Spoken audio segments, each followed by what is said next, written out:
ಸ್ವಲ್ಪ ಸ್ವಾಮಿ ವಿವೇಕಾನಂದರ ಜೀವನ ಸಂದೇಶದ ಆಯ್ದ ಘಟನೆಯನ್ನ ಸ್ಮರಿಸಿದ ನಂತರ ಎಲ್ಲ ಸ್ವಾಮಿ ವಿವೇಕಾನಂದರು ಹೇಳ್ತಾರೆ, ನಾನೇನು ಅಲ್ಲ, ಎಲ್ಲ ನನ್ನ ಗುರುದೇವ ಶ್ರೀ ರಾಮಕೃಷ್ಣ ಪರಮಹಂಸರಿಂದ ಆಯ್ತಲ್ಲ. ಹಾಗಾದ್ರೆ ಗುರುವಿನ ಜೀವನ ಸ್ವಲ್ಪ ಸಂದೇಶವನ್ನ ತಿಳ್ಕೊಳ್ಳುವಂತಹ ಒಂದು ಪ್ರಯತ್ನವನ್ನ ಮಾಡೋಣ. ನಾವು ಭಾರತದ ಸಾಂಸ್ಕೃತಿಕ ಆಧ್ಯಾತ್ಮಿಕ ಪರಂಪರೆಯನ್ನ ಅಧ್ಯಯನ ಮಾಡ್ತಾ ಹೋದ್ರೆ ಆಯಾಯ ಸಂದರ್ಭದಲ್ಲಿ ಭಗವಂತ ಶ್ರೇಷ್ಠ ಅವತಾರವನ್ನ ಎತ್ತುತ್ತಾನೆ ಜಗತ್ತಿನಲ್ಲಿ. ಹೇಗೆ ವಿಷ್ಣುವಿನ 7ನೇ ಅವತಾರವಾಗಿ ಶ್ರೀರಾಮಚಂದ್ರ ಧರೆಗಿಳಿದು ಬಂದನೋ, 8ನೇ ಅವತಾರವಾಗಿ ಶ್ರೀಕೃಷ್ಣ ಪರಮಾತ್ಮ ಜಗತ್ತಿಗೆ ಹೇಗೆ ಅಮೂಲ್ಯವಾದಂತಹ ಸಂದೇಶವನ್ನ ಕೊಡಮಾಡಿದ್ರೋ, ರಾಮಾಯಣ ಮಹಾಭಾರತ 7 ಮತ್ತು 8ನೇ ವಿಷ್ಣುವಿನ ಅವತಾರವಾಗಿ ಇಡೀ ನಮ್ಮ ಸನಾತನ ಹಿಂದೂ ಧರ್ಮದ ಪರಂಪರೆಯಲ್ಲಿ ಅದ್ಭುತವಾದಂತ ಒಂದು ಜೀವನಕ್ಕೆ ಒಂದು ದಾರಿಯನ್ನ, ಜೀವನಕ್ಕೆ ಒಂದು ಅರ್ಥವನ್ನ, ಜೀವನಕ್ಕೆ ಒಂದು ಮಹತ್ವವನ್ನ, ಜೀವನಕ್ಕೆ ಒಂದು ಬಲವನ್ನ ಕೊಡುವಂತಹ ಧರ್ಮ ಗ್ರಂಥ ಅದು ರಾಮಾಯಣ ಮಹಾಭಾರತ ಅಂತ ಹೇಳಿ ನಾವೆಲ್ಲ ಹಿಂದೂ ಧರ್ಮೀಯರು ಅತ್ಯಂತ ಪ್ರಶಂಸನೀಯವಾಗಿ ಅದನ್ನ ಸ್ಮರಿಸುವಂತಹ ಒಂದು ಘಟನೆ. ಇಂಥ ಒಂದು ಭವ್ಯ ಪರಂಪರೆಯ ಒಂದು ಹಂತದಲ್ಲಿ ಅಂದಿನ ಕೋಲ್ಕತ್ತಾದಲ್ಲಿ 19ನೇ ಶತಮಾನದಲ್ಲಿ ಭಾರತದ ಒಂದು ಸ್ಥಿತಿಗತಿ ದುರ್ಗತಿ ಹತ್ರ ಹೋಗ್ತಾ ಇತ್ತು. ಭಾರತೀಯರ ಜೀವನದ ಸ್ಥಿತಿಗತಿ ಶೋಚನೀಯ ಯೋಚನೀಯವಾಗಿತ್ತು, ಕಷ್ಟದಲ್ಲಿ ಬದುಕ್ತಾ ಇದ್ರು. ಭಾರತೀಯ 19ನೇ ಶತಮಾನದ ಮಹಿಳೆಯರ ಸ್ಥಿತಿಗತಿ ಇನ್ನಷ್ಟು ಹದೆಗೆಡುತ್ತಾ ಇತ್ತು. ಬಾಲ್ಯ ವಿವಾಹ ಪದ್ಧತಿ, ಸತಿ ಸಹಗಮನ ಪದ್ಧತಿ, ಬೇರೆ ಬೇರೆ ರೀತಿಯಾದಂತಹ ಮೂಢನಂಬಿಕೆಗಳು 19ನೇ ಶತಮಾನದ ಇತಿಹಾಸವನ್ನ ನೀವು ನೋಡಿದ್ರೆ ಹೇಗೆ ಧಾರ್ಮಿಕ, ಸಾಂಸ್ಕೃತಿಕ, ರಾಜಕೀಯ ಹಾಗೂ ಸಾಮಾಜಿಕ ಕ್ಷೇತ್ರ ಈ 19ನೇ ಶತಮಾನದ ಭಾರತೀಯರ ಒಂದು ಸಮಾಜದ ಸ್ಥಿತಿಗತಿ ಹೇಗಿತ್ತು ಅಂತ ಒಂದು ಸನ್ನಿವೇಶದಲ್ಲಿ ಕಲಿಯುಗದಲ್ಲಿ ಅವತಾರ ಶ್ರೇಷ್ಠರಾಗಿ ಅವತಾರವನ್ನ ಹೊತ್ತಿದವರು, ಪುನಃ ವಿಷ್ಣುವಿನ ಒಂದು ಅವತಾರವಾಗಿ ಜಗತ್ತಿಗೆ ಬಂದವರು ಗುರುದೇವ ಶ್ರೀರಾಮಕೃಷ್ಣ ಪರಮಹಂಸರು. ಶ್ರೀರಾಮಕೃಷ್ಣ ಪರಮಹಂಸರ ಬಾಲ್ಯದ ಹೆಸರು ಗದಾಧರ. ನಮ್ಗೆಲ್ಲರಿಗೂ ಕೂಡ ಗಯಾಕ್ಕೆ ಹೋದ್ರೆ ಪಿಂಡ ಪ್ರದಾನ ಮಾಡುವಂತಹ ಒಂದು ಕಾರ್ಯವನ್ನ, ಕರ್ಮಾಂಗವನ್ನ ಹಿಡಿದರೆ ಸಾರ್ಥಕ ಬದುಕಿನ ಕೊನೆಯ ಪಯಣದ ಒಂದು ಪ್ರಸನ್ನತೆಗೆ, ಶುಭ್ರತೆಗೆ ಅವಕಾಶವನ್ನ ಮಾಡಿಕೊಟ್ರೆ ಗದಾಧರ ಪ್ರತಿಯೋರ್ವ ಮನುಷ್ಯನಿಗೂ ಕೂಡ ಮೋಕ್ಷವನ್ನ ಅಥವಾ ಮುಕ್ತಿಯನ್ನ ದಯಪಾಲಿಸುವಂತಹ ಒಂದು ಶಕ್ತಿಯನ್ನ ಹೊಂದಿದವನು. ಅದಕ್ಕೆ ಪರಮಪದ ಅಂತ ಒಂದು ಹೆಸರಿದೆ. ಪರಮಪದ ಧರ್ಮ, ಅರ್ಥ, ಕಾಮ, ಮೋಕ್ಷ ಈ 4 ಪುರುಷಾರ್ಥಗಳಲ್ಲಿ ಹುಟ್ಟಿದವನು, ಮನುಷ್ಯನಾಗಿ ಬಂದವನು. ಜೀವನವನ್ನ ಸುಮ್ಮನೆ ಮೋಜು ಮಸ್ತಿ ಕುಸ್ತಿ ಅಂತ ಹೇಳಿ ಮಾಡುವಂಥದ್ದಲ್ಲ.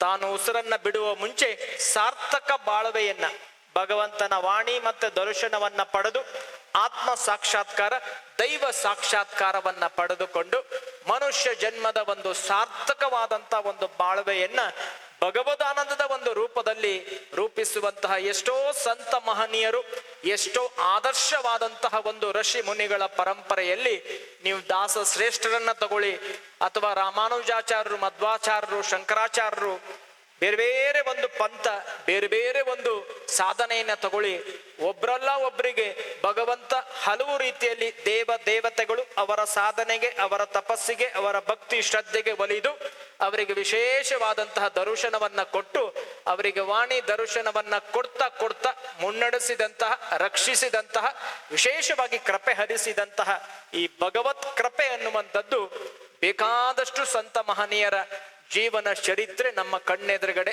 ಸಿಗತ್ತೆ. ಈ ಹಂತದಲ್ಲಿ ಅಂದಿನ ಕೋಲ್ಕತ್ತಾದಲ್ಲಿ ಸರಿಸುಮಾರು ನಾನು ಹೇಳ್ತಾ ಇರುವಂತದ್ದು 1825ನೇ ಇಸ್ವಿ ಸರಿಸುಮಾರು. ಭಗವಾನ್ ಶ್ರೀರಾಮಕೃಷ್ಣರ ತಂದೆ ಕುದಿರಾಮ ಚಟ್ಟೋಪಾಧ್ಯಾಯ, ಚಂದ್ರಮಣಿ ದೇವಿ ತಾಯಿ. ಅವರದು ಪೂರ್ವಜರ ಒಂದು ಆಸ್ತಿ ಇತ್ತು. ಆ ಪೂರ್ವಜರ ಆಸ್ತಿ 50 ಎಕರೆ ಪೂರ್ವಜರ ಆಸ್ತಿ ಏನಿತ್ತು ಅದನ್ನ ಹೊಂದಿ ಅವರು ಕೋಲ್ಕತ್ತಾದ ಬಾಂಕೂರ ಜಿಲ್ಲೆಯ ಒಂದು ಸಾಮಾನ್ಯರಲ್ಲಿ ಸಾಮಾನ್ಯ ಹಳ್ಳಿ ದೇರಾ ಹಳ್ಳಿಯಲ್ಲಿ ಬದುಕ್ತಾ ಇದ್ರು. ದೊಡ್ಡ ಮಗ ರಾಮಕುಮಾರ ಇದ್ದ, ತಾಯಿ ಚಂದ್ರಮಣಿ ಒಂದಿಗೆ ಮಗ ಬದುಕ್ತಾ ಇದ್ದ. ಒಂದು ದಿನ ಆ ಗ್ರಾಮದಲ್ಲಿ ಏನಾಗತ್ತೆ ಘಟನೆ ಅಂತಂದ್ರೆ, ಆಗಿನ 19ನೇ ಶತಮಾನದ ಭಾರತದ ಪರಂಪರೆ, ಗ್ರಾಮಕ್ಕೊಬ್ಬ ಮುಖ್ಯಸ್ಥ ಅಂತ ಇರ್ತಾನೆ, ಯಜಮಾನ. ಗ್ರಾಮದ ಸಭೆ ಅಂತ ನಡೀತದೆ. ಆ ಮುಖ್ಯಸ್ಥ ಏನ್ ಮಾಡ್ತಾನೆ ಅಂತಂದ್ರೆ, ಯಾವುದೋ ಒಂದು ಭೂ ವ್ಯವಹಾರದಲ್ಲಿ ಅವ್ಯವಹಾರ ಆಗಿದೆ ಅಂತ ಹೇಳಿ ಸುಳ್ಳು ಸಾಕ್ಷಿಯನ್ನ ಒಂದು ಹೇಳಬೇಕಾಗತ್ತೆ. ಆ ಮುಖ್ಯಸ್ಥ ಹೇಳಿದ್ದನ್ನ ಆ ಊರಿನವರೆಲ್ಲ ಕೇಳಬೇಕು, ಒಪ್ಪಬೇಕು, ಮಾಡಬೇಕು. ಇದೇ ಭಾರತದ ಪರಂಪರೆ ಇದ್ದದ್ದು. ನ್ಯಾಯ ನೀತಿ ಧರ್ಮಕ್ಕೆ ಆಗ ಎಂತ ಬೆಲೆ ಇರಲಿಲ್ಲ, ಏನು ಬೆಲೆ ಇರಲಿಲ್ಲ. ಆ ಸಂದರ್ಭದಲ್ಲಿ ಆ ಗ್ರಾಮದ ಮುಖ್ಯಸ್ಥ ನನ್ನ ಒಂದು ಭೂ ವ್ಯವಹಾರದ ಒಂದು ಸಾಕ್ಷಿಗೆ ಸುಳ್ಳು ಸಾಕ್ಷಿ ಹೇಳಬೇಕು ಅಂತ ಹೇಳಿ ಗುರುದೇವ ಶ್ರೀರಾಮಕೃಷ್ಣರ ತಂದೆ ಕುದಿರಾಮ ಚಟ್ಟೋಪಾಧ್ಯಾಯನಿಗೆ ಒತ್ತಡ ಹಾಕ್ತಾರೆ. ನನ್ನ ಪರವಾಗಿ ಸುಳ್ಳು ಸಾಕ್ಷಿ ಹೇಳಬೇಕು. ಯಾಕೆ ಕುದಿರಾಮನನ್ನೇ ಅವನು ಹಿಡುಕ್ತಾನೆ ಅಂತಂದ್ರೆ, ಆ 300 ಮನೆ ಇರುವಂತಹ ಗ್ರಾಮದಲ್ಲಿ ಕುದಿರಾಮ ದೈವ ಭಕ್ತನಾಗಿರ್ತಾನೆ, ಎಲ್ಲರಿಗೂ ಸಹಕಾರವನ್ನ ಕೊಡ್ತಾ ಇರ್ತಾನೆ, ಎಲ್ಲರಿಗೂ ವಿಶೇಷವಾದಂತಹ ಧನ ಸಹಾಯವನ್ನ ಮಾಡ್ತಾ ಇರ್ತಾನೆ, ಎಲ್ಲರನ್ನ ಪ್ರೀತಿಯಿಂದ ನೋಡುವಂಥದ್ದು, ಮಾತಾಡುವಂಥದ್ದು, ಊಟ ಉಡುಗೆಯನ್ನು ಕೊಡುವಂಥದ್ದು, ಎಲ್ಲರ ಸಂಕಷ್ಟದಲ್ಲಿ ಎಲ್ಲರ ಸುಖದಲ್ಲಿ ಒಂದಾಗಿರ್ತಾನೆ. ಆವಾಗ ಆ ಒಂದು ಗ್ರಾಮಕ್ಕೆ ಕುದಿರಾಮ ವಿಶೇಷವಾದಂತ ಒಂದು ದೈವ ಭಕ್ತನಾಗಿ ಆತನ ಹೆಸರು ಜಗಜ್ಜಾಹಿರ್ ಆಗಿತ್ತು. ಅದಕ್ಕೆ ಗ್ರಾಮದ ಒಂದು ಹಿನ್ನೆಲೆಯಲ್ಲಿ ಆ ಮುಖ್ಯಸ್ಥ ಯೋಚನೆ ಮಾಡ್ತಾನೆ, ಈ 300 ಮನೆ ಇರುವಂತಹ ಗ್ರಾಮದಲ್ಲಿ ಈ ಕುದಿರಾಮನ ಒಂದು ಪ್ರಸಿದ್ಧಿ ಇದೆ, ಕುದಿರಾಮನಿಗೆ ಎಲ್ಲರ ಬಗ್ಗೆ ಗೌರವ ಇದೆ, ಎಲ್ಲರಿಗೂ ಕುದಿರಾಮನ ಬಗ್ಗೆ ಗೌರವ ಇದೆ. ಹಾಗಾದ್ರೆ ಕುದಿರಾಮನ ಒಂದು ಕುತ್ತಿಗೆಯನ್ನ ಹಿಡಿಯುವ ಅಂತ ಯೋಚನೆ ಮಾಡ್ತಾನೆ ಗ್ರಾಮ ನಾಯಕ. ಕುದಿರಾಮ ಹೇಳ್ತಾನೆ, ನಾನು ರಾಮ ಭಕ್ತ, ಭಗವಾನ್ ಶ್ರೀರಾಮಕೃಷ್ಣರ ಹೆಸರಿನಲ್ಲಿ ರಾಮ ಸೇರ್ಕೊಂಡಿದೆ, ಯಾಕಂದ್ರೆ ರಾಮನ ಭಕ್ತ. ತಂದೆ ಹೆಸರು ಕುದಿರಾಮ, ರಾಮನ ಭಕ್ತ. ದೊಡ್ಡ ಮಗ ರಾಮಕುಮಾರ, ರಾಮ ಭಕ್ತ. ಎರಡನೇ ಮಗ ರಾಮೇಶ್ವರ, ರಾಮ ಭಕ್ತ. ವಿಶೇಷವಾದಂತ ಒಂದು ಶಕ್ತಿಯನ್ನ ಹೊಂದಿದಂತ ಒಂದು ಕುಟುಂಬ. ರಾಮನ ಭಕ್ತರಾಗಿ ದೈವ ಭಕ್ತಿಯ ಅನುಗುಣವಾಗಿ ಜೀವನವನ್ನ ನಡೆಸ್ತಾ ಬರ್ತಾರೆ. ಕುದಿರಾಮ ಹೇಳ್ತಾನೆ, ನಾನು ಸುಳ್ಳು ಸಾಕ್ಷಿ ಹೇಳಲಿಕ್ಕೆ ಸಾಧ್ಯ ಇಲ್ಲ, ನೀವು ಎಷ್ಟೇ ಒತ್ತಡ ತಂದ್ರೂ ಕೂಡ ನಾನು ಸುಳ್ಳು ಸಾಕ್ಷಿ ಹೇಳುವುದಿಲ್ಲ, ಮೋಸದಾಗ ವಂಚನೆ ಮಾಡುವುದಿಲ್ಲ, ಅನ್ಯಾಯ ಅಧರ್ಮದಲ್ಲಿ ನಾನು ನಡೆಯುವುದಿಲ್ಲ. ಇದು ನನ್ನ ಪರಂಪರೆಯಲ್ಲ. ನನ್ನ ತಂದೆ ತಾಯಿ ನನಗೆ ಒಳ್ಳೆಯ ಗುಣವನ್ನ ಹೇಳಿದ್ದಾರೆ, ನನ್ನ ತಂದೆ ತಾಯಿ ನನಗೆ ಒಳ್ಳೆಯ ಸಂಸ್ಕಾರ ಸಂಸ್ಕೃತಿಯನ್ನು ಹೇಳಿಕೊಟ್ಟಿದ್ದಾರೆ. ಪ್ರಾಮಾಣಿಕವಾದ ಶಿಸ್ತುಬದ್ಧ ಜೀವನವನ್ನ ನಾನು ನಡೆಸ್ತೀನಿ. ಗ್ರಾಮದ ನಾಯಕನಿಗೆ ಸಿಟ್ಟು ಬರುತ್ತೆ, ಕೋಪ ಬರುತ್ತೆ. ನಾನಿಷ್ಟು ಒತ್ತಡ ತಂದ್ರೂ ಕೂಡ ನೀನು ಸುಳ್ಳು ಸಾಕ್ಷಿ ಹೇಳುವುದಿಲ್ಲ ಅಲ್ಲ, ನಾನು ಶಿಕ್ಷೆ ಕೊಡ್ತೇನೆ. ಆವಾಗ ಕುದಿರಾಮ ಹೇಳ್ತಾರೆ, ನೀವು ಏನ್ ಶಿಕ್ಷೆ ಕೊಟ್ಟರು ಪರವಾಗಿಲ್ಲ, ನನ್ನ ರಾಮ ನನ್ನ ಜೊತೆಗಿದ್ದಾನೆ. ಎಂತ ದೈವ ಭಕ್ತಿ ಯೋಚನೆ ಮಾಡಿ, ನನ್ನ ರಾಮ ನನ್ನ ಜೊತೆಗಿದ್ದಾನೆ ಅನ್ನುವಂತಹ ಒಂದು ದೈವ ಭಕ್ತಿ. ನಾವಿಂತ ದೈವ ಭಕ್ತಿಯನ್ನ ಇವತ್ತು ಹೊಂದ್ಕೋಬೇಕಾಗತ್ತೆ. ಇವತ್ತಿನ ಮನೋರೋಗ ಹೆಚ್ಚಾಗ್ತಾ ಇದೆ, ಆತ್ಮಹತ್ಯೆ ಪ್ರಕರಣ ಹೆಚ್ಚಾಗ್ತಾ ಇದೆ, ಕಾಯಿಲೆಗಳು ಹೆಚ್ಚಾಗ್ತಾ ಇದೆ. ಮನೆಯಲ್ಲಿ ಇವತ್ತು ನಂಬದಂತಹ ಸ್ಥಿತಿ. ಗಂಡ ಹೆಂಡತಿಯನ್ನು ನಂಬ್ತಾ ಇಲ್ಲ, ಹೆಂಡತಿ ಗಂಡನನ್ನ ನಂಬ್ತಾ ಇಲ್ಲ, ಗಂಡ ಹೆಂಡತಿ ಮಕ್ಕಳನ್ನ ನಂಬ್ತಾ ಇಲ್ಲ. ಯಾಕೆ ಇದು ಆಗ್ತಾ ಇದೆ ಅಂತಂದ್ರೆ, ನಾವು ದೈವ ಶ್ರದ್ಧೆಯನ್ನ ದೂರ ಹೋಗ್ತಾ ಇದ್ದೀವಿ. ಬರೇ ಕಾಟಾಚಾರ, ಬರೇ ತೋರಾಣಿಕೆ, ಬರೇ ಲಾಭ ಭಕ್ತಿ, ಬರೇ ಒಂದು ಪ್ರಶಂಸೆಗೋಸ್ಕರ ದೇವಸ್ಥಾನ, ಈ ಎಲ್ಲ ಒಂದು ಕಾರ್ಯವನ್ನ ನಾವು ಮಾಡ್ತಾ ಇದ್ದೀವಿ. ಆದ್ರೆ ಅಂದಿನ ಒಂದು ಪ್ರಾಮಾಣಿಕತೆ, ಅಂದಿನ ಒಂದು ದೈವ ಶ್ರದ್ಧೆ ಪ್ರಾಮಾಣಿಕವಾದ. ಆವಾಗ ಆ ಊರಿನ ನಾಯಕ ಕುದಿರಾಮನಿಗೆ ಶಿಕ್ಷೆ ಕೊಡ್ತಾನೆ.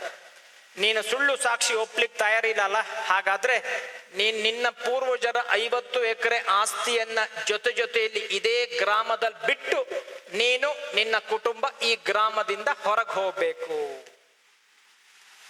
ಬೇರೆ ಯಾರಾದ್ರೂ ಯೋಚನೆ ಮಾಡ್ತಾ ಇದ್ರು, 50 ಎಕರೆ ಬಿಟ್ಟು ಹೋಗ್ಬೇಕಲ್ಲ.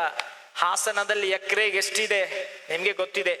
ಈಗ ಎಕರೆನೆಲ್ಲ ಕೌಂಟ್ ಮಾಡೋದು ಬೇಡ, ಪುನಃ ಮನ್ಸನ್ನ ಇಲ್ಲೇ ತಗೊಂಡ್ಬರೋಣ ಈಗ. ಆದ್ರೆ ಕುದಿರಾಮ ಯೋಚನೆ ಮಾಡ್ತಾನೆ, ನೀನ್ ಈ ಶಿಕ್ಷೆ ಆಯ್ತು, ನಾನು ಸಂತೋಷದಿಂದ ಒಪ್ತೀನಿ, ಈ ಶಿಕ್ಷೆಗೆ ತಲೆ ಬಾಗ್ತೀನಿ, ಇದು ಭಗವಂತನ ಶ್ರೀರಕ್ಷೆ ಅಂತ ಹೇಳಿ ನಾನು ಗ್ರಾಮವನ್ನ ಬಿಡ್ತೀನಿ. ಆದ್ರೆ ಗ್ರಾಮದ ನಾಯಕನಿಗೆ ಕುದಿರಾಮ ಹೇಳ್ತಾನೆ, ನೀ ನನಗೆ ಶಿಕ್ಷೆ ಕೊಟ್ಟೆ ಅಂತ ಹೇಳಿ ಖುಷಿಯಿಂದಿರ್ಬೋದು, ಆದ್ರೆ ಮೇಲೊಬ್ಬ ನೋಡೋನಿದ್ದಾನೆ, ಭಗವಂತ ಒಬ್ಬ ನೋಡೋನಿದ್ದಾನೆ. ಕರ್ಮದ ರಹಸ್ಯ ಯಾರನ್ನೂ ಬಿಡುವುದಿಲ್ಲ ಜಗತ್ನಲ್ಲಿ.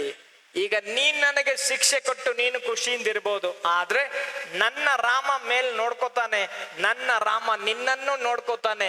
ನಾನು ಯಾವ ಚಿಂತೆಯನ್ನು ಮಾಡೋದಿಲ್ಲ, ಯಾವ ಕಸಿವಿಸಿಗೂ ಒಳಗಾಗೋದಿಲ್ಲ. ನಾನು ನನ್ನ ಕುಟುಂಬದ ಜೊತೆಯಲ್ಲಿ ಈ 50 ಎಕರೆ ಪೂರ್ವಜರ ಆಸ್ತಿಯನ್ನ ಬಿಟ್ಟು ನಾನು ಊರು ಬಿಡ್ತೇನೆ. ಎಲ್ಲಾದ್ರೂ ಈಗ ಗಂಡ ನಿರ್ಧಾರ ಮಾಡಿದ್ರೆ ಹೆಂಡತಿ ಕಾಲಿಡ್ದು ಎಳಿಲಿಕ್ಕೆ ತಯಾರಾಗಿರ್ತಾಳೆ.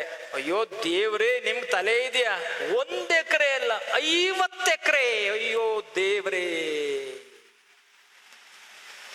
50 ಎಕರೆಯನ್ನ ಬಿಟ್ಟು ಹೋಗುವುದಾ ಅಂತ ಹೇಳಿ ಹೆಂಡತಿ ಆದವಳು ಡಿಪ್ರೆಷನ್ಗೆ ಆಗೋಗ್ಬಿಡ್ತಾಳೆ. ನಾನು ಎಷ್ಟೋ ರೋಗಿಗಳನ್ನು ನೋಡಿದ್ದೀನಿ. ಸರ್, ಗಂಡ ಯಾವುದೋ ಇದಕ್ಕೆ ಚಾರಿಟಿ ಅಂತೇಳಿ 1 ಎಕರೆ ಫ್ರೀ ಆಗಿ ಕೊಟ್ರು. ಆ ಹೆಂಡತಿಗೆ ತಲೆ ಬಿಸಿ, ಈ 2.5 ಕೋಟಿ ಬರ್ತಾ ಇತ್ತಲ್ಲಪ್ಪ, 2.5 ಕೋಟಿ ಬಂದಿದ್ರೆ ಹಾಗ್ ಮಾಡಬಹುದಿತ್ತು, ಹೀಗ್ ಮಾಡಬಹುದಿತ್ತು, ಅದಾಗ್ಬೋದಿತ್ತು, ಇದಾಗ್ಬೋದಿತ್ತು, ಈ ಒಂದು ಪ್ರಪಂಚ. ಆದ್ರೆ ಹೆಂಡತಿಯೂ ಕೂಡ ಚಂದ್ರಮಣಿ ದೇವಿ ಅಷ್ಟೇ ಒಂದು ಪರಮ ಭಕ್ತಳಾಗಿರ್ತಾಳೆ. ಗೌರವದ ನಡೆನುಡಿ, ಸಜ್ಜನಿಕೆ, ಗಂಡ ಹೇಳಿದ್ದಕ್ಕೆ ವಿಧೇಯಳಾಗಿ, ಆಯ್ತು ನೀವೇನ್ ಹೇಳ್ತಿರೋ ರಾಮ ನುಡಿದಂತೆ ನೀವು ನುಡಿತೀರಿ, ನಿಮ್ಮ ಜೊತೆ ನಾನು ಬರ್ತೀನಿ. ಪ್ರಾಮಾಣಿಕತೆ, ಶಿಸ್ತು, ಸಂಯಮ, ಸಹೃದಯತೆ, ಇದು ನಮ್ಮ ಒಂದು ವಂಶದ ಗೌರವ. ಸುಳ್ಳು, ಅನ್ಯಾಯ, ಒಂದು ಅನೈತಿಕ ಅಥವಾ ಅಧರ್ಮದ ಹೆಜ್ಜೆಯಲ್ಲಿ ನಾವು ಕಾಲಿಡುವುದಿಲ್ಲ ಅಂತ ಹೇಳಿ ಆ ಗ್ರಾಮವನ್ನ ಬಿಡ್ತಾರೆ. ಗ್ರಾಮದ ಅಧಿಕಾರಿಗೆ ಖುಷಿಯಾಗತ್ತೆ. ಆದರೆ ಕುದಿರಾಮ ಹೇಳ್ತಾನೆ, ಚಿಂತೆ ಮಾಡ್ಬೇಡಿ, ನಮ್ಮ ರಾಮ ಇದ್ದಾನೆ ರಕ್ಷಣೆಗೆ ಅಂತ ಹೇಳ್ತಾನೆ. ಊರು ಬಿಟ್ಟು 3 ಕಿಲೋಮೀಟರ್ 4 ಕಿಲೋಮೀಟರ್ ದೂರದಲ್ಲಿ ಹೋಗ್ತಾರೆ. 5-6 ಕಿಲೋಮೀಟರ್ ನಡೆದು ಹೋದ ಮೇಲೆ ಇನ್ನೊಂದು ಹೂಗ್ಲಿ ಜಿಲ್ಲೆಯಲ್ಲಿ ಇನ್ನೊಂದು ಕಮಾರ್ಪುಕುರ ಅನ್ನುವಂತ ಒಂದು ಹಳ್ಳಿ ಬರುತ್ತೆ. ಆ ಹಳ್ಳಿಯಲ್ಲಿ ಕುದಿರಾಮನ ಆಪ್ತ ಸ್ನೇಹಿತ ಕುದಿರಾಮನಿಗೆ ಭೇಟಿ ಮಾಡ್ತಾನೆ. ಅಚಾನಕ್ಕಾಗಿ ಎಲ್ಲ ಜೋಳಿಗೆ ಎಲ್ಲ ಹಿಡ್ಕೊಂಬಂದು ಗಂಟು ಮುಟ್ಟೆ ಕಟ್ಕೊಂಡು ಬರ್ತಾ ಇರ್ತಾನೆ. ಏನಾಯ್ತು ಕತೆ ಅಂತ ಕುದಿರಾಮನಿಗೆ ಕೇಳ್ತಾನೆ. ಕುದಿರಾಮ ಹೇಳ್ತಾನೆ, ನಾನು ಇಂಥ ಶಿಕ್ಷೆ ಹೀಗೆ ನನ್ನೆಲ್ಲ ಬಿಟ್ಟು ಬರಬೇಕಾಯ್ತು. ಅವಾಗ ಸ್ನೇಹಿತ ಹೇಳ್ತಾನೆ, ಅಯ್ಯೋ ನೀ ಚಿಂತೆ ಮಾಡಬೇಡ ಕುದಿರಾಮ, ನಂದು 3 ಜೋಪಡಿ ಇದೆ, ಅದರಲ್ಲಿ 1 ಜೋಪಡಿ ನಿನಗೆ ಉಚಿತವಾಗಿ ಕೊಡ್ತೀನಿ. ರಾಮ ಕಣ್ತೆರೆದ, ನನ್ನ ರಾಮ ಕೈ ಬಿಡುವುದಿಲ್ಲ ಅಂತ ಹೇಳಿದ್ದಕ್ಕ ನಂಬಿಕೆ, ದೃಢ ನಂಬಿಕೆ ಅನ್ನುವಂಥದ್ದು ಅತ್ಯಂತ ಮುಖ್ಯ. ದೈವ ಶ್ರದ್ಧೆ ಅನ್ನುವಂಥದ್ದು ಬಲವಾಗಿದ್ರೆ ಭಗವಂತ ಎಂಥವರನ್ನು ರಕ್ಷಿಸ್ತಾನೆ, ಎಂಥವರನ್ನು ಮುನ್ನಡೆಸ್ತಾನೆ, ಎಂಥವರನ್ನು ಕೂಡ ಬೆಳಕನ್ನ ಮಾಡ್ತಾನೆ ಅಂತ ಹೇಳುವುದಕ್ಕೆ ಭಗವಾನ್ ಶ್ರೀರಾಮಕೃಷ್ಣರ ತಂದೆ ಮತ್ತು ತಾಯಿಯ ಪ್ರಾಮಾಣಿಕತೆ, ತಂದೆ ಮತ್ತು ತಾಯಿಯ ಸದ್ಗುಣ, ತಂದೆ ಮತ್ತು ತಾಯಿಯ ದೈವ ಭಕ್ತಿ ವಿಶೇಷವಾದಂತ ಒಂದು ಕಾರಣ.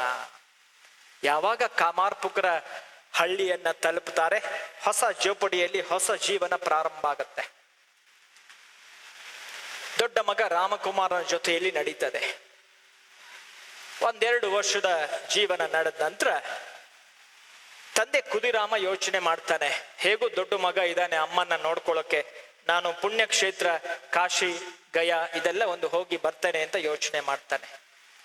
ಕಾಶಿ ಗಯಾದ ಒಂದು ಸನ್ನಿವೇಶ, ದಿವ್ಯ ಕ್ಷೇತ್ರದ ಭೇಟಿಯನ್ನ ಮಾಡ್ತಾ ಇದ್ದಂತಹ ಸಂದರ್ಭದಲ್ಲಿ ಹೇಗೆ ಗಯಾದಲ್ಲಿ ಗದಾಧರನ ಎದುರುಗಡೆ ಪ್ರಾರ್ಥನೆ ಸಲ್ಲಿಸ್ತಾ ಇರುವಾಗ ಸಾಕ್ಷಾತ್ ಗದಾಧರ ಬಾಲಕನ ರೂಪದಲ್ಲಿ ಬಂದು ಕುದಿರಾಮನಿಗೆ ಪ್ರತ್ಯಕ್ಷನಾಗ್ತಾನೆ. 6-7 ವರ್ಷದ ಬಾಲಕನ ರೂಪದಲ್ಲಿ ಸಾಕ್ಷಾತ್ ಗದಾಧರ ಸನ್ನಿಧಿಯಲ್ಲೇ ಪ್ರತ್ಯಕ್ಷನಾಗ್ತಾನೆ. ಕುದಿರಾಮನಿಗೆ ಆ ಬಾಲಕ ಪ್ರಶ್ನೆ ಕೇಳ್ತಾನೆ, ನಾನು ಪುನಃ ನಿನ್ನ ಮನೆಯಲ್ಲಿ ಅವತಾರ ಎತ್ತಿ ಬರಬೇಕಂತಿದೆ, ಅವಕಾಶ ಮಾಡಿಕೊಡ್ತೀಯಾ? ಕುದಿರಾಮ ಹೇಳ್ತಾನೆ, ನಾನು ಬರೇ ಬಡವ, ನನ್ನ ಬಳಿಯಲ್ಲಿ ಏನೂ ಇಲ್ಲ, ನನಗಿಷ್ಟೆಲ್ಲ ದೊಡ್ಡ ಜವಾಬ್ದಾರಿ ಹೇಗಾಗತ್ತೆ ಗೊತ್ತಿಲ್ಲ. ಅವಾಗ ಬಾಲಕ 6-7 ವರ್ಷದ ಬಾಲಕ ಹೇಳ್ತಾನೆ, ನಿನ್ನ ಬಳಿಯಲ್ಲಿ ಶುದ್ಧ ಭಕ್ತಿ ಇದೆ, ನಿನ್ನ ಬಳಿಯಲ್ಲಿ ಶುದ್ಧ ಪ್ರೀತಿ ಇದೆ, ನಿನ್ನ ಬಳಿಯಲ್ಲಿ ಶುದ್ಧ ಶ್ರದ್ಧೆ ಇದೆ, ಇಷ್ಟೇ ಸಾಕು, ಬೇರೇನೂ ಬೇಡ. ನಾನು ಅವತಾರವನ್ನ ಎತ್ತಿ ಬರ್ತೀನಿ, ನನ್ನನ್ನ ಸಾಕುವಂತಹ ಜವಾಬ್ದಾರಿಯನ್ನ ತಗೋ ಅಂತ ಹೇಳಿ ಆ ಬಾಲಕ ಹೇಳಿ ಅಧ್ಯಕ್ಷನಾಗ್ತಾನೆ. ಕುದುರಾಮನಿಗೆ ಆಶ್ಚರ್ಯ ಆಗತ್ತೆ, ಇದೇನಪ್ಪ ಕತೆ, ಗಯಾಕ್ಕೆ ಬಂದಿದ್ದೀನಿ, ಗದಾಧರನ ಸನ್ನಿಧಿಯಲ್ಲಿ ಇದ್ದೀನಿ, ಗದಾಧರನ ಸನ್ನಿಧಿಯಲ್ಲಿ ಈ ರೀತಿಯ ವಿಶೇಷವಾದಂತ ಒಂದು ದಿವ್ಯ ಸ್ಪಂದನೆ ಆಯ್ತಲ್ಲ, ಇದನ್ನ ಬೇಗ ಬೇಗ ಬೇಗ ಬೇಗ ನಾನು ಊರಿಗೆ ಹೋಗಿ ನನ್ನ ಹೆಂಡತಿಗೆ ಹೇಳಬೇಕು ಅಂತ ಹೇಳಿ ಯಾತ್ರೆಯನ್ನ ಮುಗಿಸಿ ಬರುವಾಗ ಇತ್ತ ಕಡೆ ಹೆಂಡತಿ ಚಂದ್ರಮಣಿ ದೇವಿಗೂ ಕೂಡ ಆಕೆ ದೇವರಲ್ಲಿ ಪ್ರಾರ್ಥಿಸ್ತಾ ಇರುವಾಗ, ಶಿವನಲ್ಲಿ ಪ್ರಾರ್ಥಿಸ್ತಾ ಇರುವಾಗ, ವಿಶೇಷವಾದ ಪೂಜೆಯನ್ನ ಮಾಡ್ತಾ ಇರುವಾಗ ಶಿವನ ಲಿಂಗದಿಂದ ವಿಶೇಷವಾದ ಒಂದು ಜ್ವಾಲೆ ಬಂದು ಕಾಂತಿಯ ರೂಪದಲ್ಲಿ ತನ್ನ ಹೊಟ್ಟೆಯವನ್ನ ಸಂಪರ್ಕಿಸಿ ಒಳಗಡೆ ಹೋಗಿ ಲೀನ ಆದ ಹಾಗೆ ಒಂದು ಅನುಭವ ಆಯಿತು. ಹೆಂಡತಿ ಚಂದ್ರಮಣಿ ಯೋಚನೆ ಮಾಡ್ತಾಳೆ, ಈ ಅನುಭವ ನನ್ಗಿಷ್ಟು ತನಕ ಆಗ್ಲಿಲ್ಲ, ಆದಷ್ಟು ಬೇಗ ಈ ಅನುಭವವನ್ನ ಗಂಡ ಯಾತ್ರೆಯಿಂದ ಬಂದ ಮೇಲೆ ಹೇಳ್ಕೋಬೇಕು ಅಂತ ಯೋಚನೆ ಮಾಡ್ತಾನೆ. ಬರ್ತಾನೆ ಕುದಿರಾಮ, ಯಾತ್ರೆ ಮುಗಿಸಿ ಬರ್ತಾನೆ, ಆತನ ವಿಶೇಷತೆಯನ್ನ ಹೇಳ್ತಾನೆ, ಹೆಂಡತಿ ಆತನ ವಿಶೇಷತೆಯನ್ನ ಹೇಳ್ಕೊಡ್ತಾಳೆ. ಆ ಎಲ್ಲ ದಿವ್ಯ ಸ್ವಪ್ನ, ಆ ಎಲ್ಲ ದಿವ್ಯ ಲೀಲೆ, ಆ ಎಲ್ಲ ದಿವ್ಯ ಶಕ್ತಿ ಅದು ಸಾಕಾರಗೊಳ್ಳುತ್ತೆ. 1836ನೇ ಇಸ್ವಿ ಫೆಬ್ರವರಿ 18ನೇ ತಾರೀಕಿನಂದು ಜಗತ್ತಿಗೆ ಗದಾಧರ ಅವತರಿಸಿ ಬರ್ತಾನೆ. ಭಗವಾನ್ ಶ್ರೀರಾಮಕೃಷ್ಣರ ಜನನ ಆಗತ್ತೆ. ತಂದೆ ಕುದಿರಾಮ ಯೋಚನೆ ಮಾಡ್ತಾನೆ, ಮಗನಿಗೆ ಏನ್ ಹೆಸರಿಡ್ಲಿ? ಆವಾಗ ಮನಸ್ಸಿಗೆ ಹೊಳಿತದೆ, ಅದೇ ಗದಾಧರ 6-7 ವರ್ಷದ ಬಾಲಕನಾಗಿ ಅವತಾರ ಎತ್ತಿ ಬರ್ತೀನಿ, ಸಾಕ್ತೀಯ ಅಂತ ಕೇಳಿದ್ನಲ್ಲ, ಇನ್ನು ಬೇರೆ ಯಾವ ಹೆಸರು ಬೇಡ, ಮಗನಿಗೆ ಅದೇ ಗದಾಧರ ಅಂತ ಹೇಳಿ ನಾಮಕರಣವನ್ನ ಮಾಡ್ತಾನೆ. ಅದೇ ಗದಾಧರ ಮುಂದೆ ಜಗದ್ವಿಖ್ಯಾತರಾಗಿ ಅವತಾರ ಶ್ರೇಷ್ಠರಾಗಿ ಸ್ವಾಮಿ ವಿವೇಕಾನಂದರಂತಹ ಒಂದು ದಿವ್ಯ ಸುಪುತ್ರನ ಜಗತ್ತಿಗೆ ಕೊಟ್ಟಂತಹ ಶ್ರೇಷ್ಠ ಗುರು ಅದೇ ಭಗವಾನ್ ಶ್ರೀರಾಮಕೃಷ್ಣ ಪರಮಹಂಸರು. ಗದಾಧರನ ಬಾಲ್ಯ ಎಲ್ಲರ ಹಾಗೆ ಇರಲಿಲ್ಲ, ಸರಳವಾಗಿತ್ತು, ಸಜ್ಜನಿಕೆಯನ್ನು ಹೊಂದಿತ್ತು, ದೈವ ಭಕ್ತಿಯನ್ನು ಹೊಂದಿತ್ತು. ಯಾವುದೇ ರೀತಿಯಲ್ಲೂ ಕೂಡ ಕೋಪ, ಸಿಟ್ಟು, ಸಿಡುಕು, ಯಾತನೆ ಯಾವುದೂ ಇರಲಿಲ್ಲ. ತಂದೆ ತಾಯಿಗಳಿಗೆ ಗೌರವ ಪ್ರೀತಿಯನ್ನ ಹೊಂದ್ತಾ ಇದ್ದ. ತಾಯಿ ಏನ್ ಹೇಳಿದ್ರು ಕೂಡ ಅದನ್ನ ಮಾಡ್ತಾ ಇದ್ದ. ರಾಮಾಯಣ ಮಹಾಭಾರತೆಯ ಕಥೆಯನ್ನ ತಾಯಿ ಚಂದ್ರಮಣಿ ಮಗನನ್ನ ಕೂರಿಸಿ ಹೇಳ್ತಾ ಇದ್ದ. ಇವತ್ತು ಮೊಬೈಲ್, ಇಂಟರ್ನೆಟ್, ಟೆಲಿವಿಷನ್ ಬಂದ್ಮೇಲೆ ಈ ರಾಮಾಯಣ ಮಹಾಭಾರತ ಕಥೆ ಎಲ್ಲ ದೂರ ಸರೀತಿ. ಇವತ್ತು ಊಟ ಮಾಡಿಸ್ಬೇಕಾದ್ರೂ ಟಿವಿ ಆನ್ ಆಗ್ಬೇಕು, ಇವತ್ತು ಬಾಯಿ ಒಳಗೆ ತುತ್ತು ಹೋಗ್ಬೇಕಾದ್ರೂ ಕೈಯಲ್ಲಿ ಮೊಬೈಲ್ ಇರಬೇಕು. ಈ ಪ್ರಪಂಚ ಬಂದ ಮೇಲೆ ನಾವೇ ನಮ್ಮ ಕೈಯಾರೆ ನಮ್ಮ ಮಕ್ಕಳನ್ನ ಕೆಡಿಸಿ ಕೆಡಿಸಿ ಕೆಡಿಸಿ ಮುಂದೆ ಆ ಮಕ್ಕಳು ನಮ್ಮನ್ನೆಲ್ಲ ವೃದ್ಧಾಶ್ರಮಕ್ಕೆ ಸೇರಿದ್ಮೇಲೆ ಅಯ್ಯೋ ದೇವರೇ, ಈ ಹೊಸ ಪ್ರಪಂಚ ಬೇಕಿತ್ತ, ಈ ಜನ್ಮ ಬೇಕಿತ್ತ, ಈ ಮಕ್ಕಳು ಬೇಕಿತ್ತ, ಈ ಒಂದು ಬಾಳ್ವೆ ನನಗೆ ಬೇಕಿತ್ತ ಅಂತ ಹೇಳಿ 50-60 ವರ್ಷ ತಲೆ ಜಜ್ಕೊಂಡು ಎಷ್ಟೋ ಜನ ಆತ್ಮಹತ್ಯೆ ಮಾಡ್ಕೊಂಡವರನ್ನ ನಾನೊಬ್ಬ ಯೋಗ ಚಿಕಿತ್ಸಾ ತಜ್ಞನಾಗಿ ಆಸ್ಪತ್ರೆಯಲ್ಲಿ ನೋಡ್ತಾ ಇದ್ದೀನಿ. ನಾವೆಲ್ಲ ಉಸಿರು ಬಿಟ್ಟ ನಂತರ ಬರುವಂಥದ್ದು ಒಂದೇ ಒಂದು ಅಕೌಂಟ್. ಉಸಿರಿರುವ ತನಕ ನಾವು ಫಿಕ್ಸೆಡ್ ಡೆಪಾಸಿಟ್ ಇಡ್ತೀವಿ, 8 ಅಕೌಂಟಲ್ಲಿ ಇಡ್ತೀವಿ, 9 ಅಕೌಂಟಲ್ಲಿ ಇಡ್ತೀವಿ. ಆದರೆ ಭಗವಾನ್ ಶ್ರೀರಾಮಕೃಷ್ಣ ಹೇಳಿದಂತಹ ಸಂದೇಶ ಒಂದೇ, ನೀನು ಉಸಿರು ಬಿಟ್ಟ ನಂತರ ಒಂದಲ್ಲ ಒಂದು ದಿವಸ ಸಾವು ಎಲ್ಲರಿಗೂ ಕಟ್ಟಿಟ್ಟ ಬುತ್ತಿ, ಯಾರೂ ಕೂಡ ಅಮರರಲ್ಲ.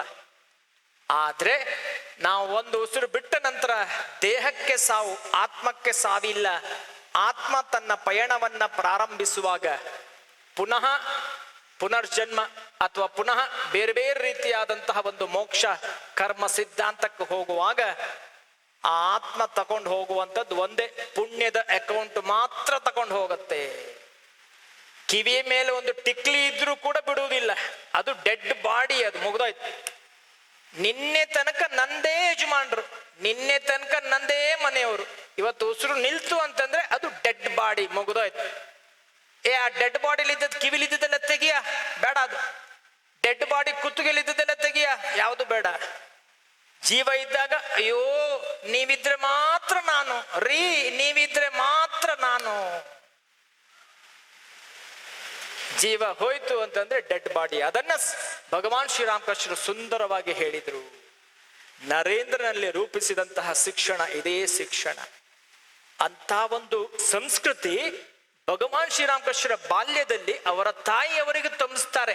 ಗದಾಧರನಿಗೆ ಮಗು ಗದಾಧರ ರಾಮಾಯಣ ಮಹಾಭಾರತದ ಕಥೆಯನ್ನ ಹೇಳ್ತಾ ಪ್ರಾಮಾಣಿಕವಾಗಿ ಶಿಸ್ತಿನಿಂದ, ಸಂಯಮದಿಂದ, ಶ್ರದ್ಧೆಯಿಂದ ಬದುಕುವ ಕಲೆಯನ್ನ ತಾಯಿ ಹೇಳ್ಕೊಡ್ತಾಳೆ.